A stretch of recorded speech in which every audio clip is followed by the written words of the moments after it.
Palestine ও Israel একটি সংকট। এটি এমন একটি সংকট যা শতাব্দীর পর শতাব্দী ধরে চলতেছে। কিভাবে এই অঞ্চলটি বৈরিতার প্রতীকে পরিণত হলো, কি এর শেকড়? আজকের ভিডিওতে জানবো প্যালেস্টাইন ইসরায়েল দ্বন্দ্বের ইতিহাস ও বর্তমান পরিস্থিতি। তাই ভিডিওটি অনেক ইনফরমেটিভ হতে যাচ্ছে। আপনারা ভিডিওটি শেষ পর্যন্ত দেখবেন, নতুন নতুন তথ্য পাবেন। সবকিছু শুরু হয় প্রাচীনকালের এই পবিত্র ভূমি থেকে। এই অঞ্চলটি ইহুদি, খ্রিস্টান এবং মুসলমান তিন ধর্মের লোকের জন্যই খুবই গুরুত্বপূর্ণ।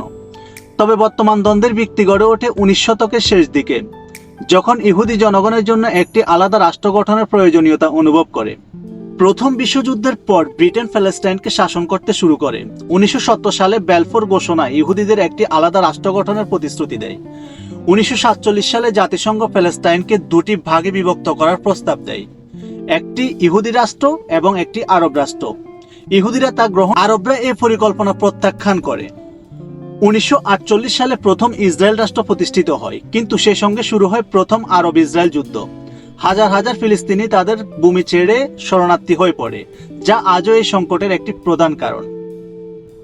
1967 সালের 6 দিনের যুদ্ধ ইসরায়েল অধিকৃত পশ্চিম তীর ও গাজা উপত্যকা পূর্ব জেরুজালেম নিয়ন্ত্রণ নিয়ে আসে।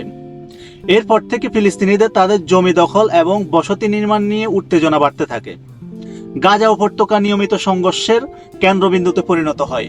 শান্তির জন্য বিভিন্ন সময়ে শান্তি প্রতিষ্ঠার চেষ্টা চালানো হয়েছে, যেমন 1993 সালে ওসলো চুক্তি, তবে স্থায়ী সমাধান আজও সম্ভব হয়নি। প্যালেস্টাইন ও ইসরায়েল দ্বন্দ্ব কেবল একটি রাজনৈতিক বা ভৌগোলিক সমস্যা নয়, এটি মানুষের জীবনের অধিকার এবং স্বপ্নের সংঘাত।